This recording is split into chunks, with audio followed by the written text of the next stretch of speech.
Bona nit. Aquest migdia he signat un banc oficial per donar a conèixer a tota la ciutadania quines són les principals mesures que ha pres l'Ajuntament de Terrassa pel que fa a l'emergència del coronavirus.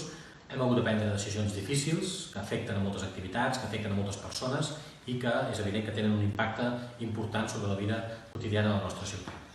Entre altres, he ordenat per decret el tancament d'equipaments municipals com ara teatres, cinema, auditori, biblioteques, casals de barri, instal·lacions esportives municipals, escoles municipals.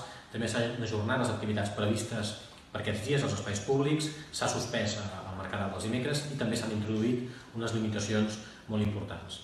Són mesures en principi pensades per un termini de 15 dies, però ara per ara no sabem si caldrà prolongar-les. En tot cas, anirem prenent decisions dia a dia en funció de com vagi evolucionant la situació. Hem de dir molt clarament que a Terrassa hem superat molts moments difícils i estic segur que aquest també el superarem.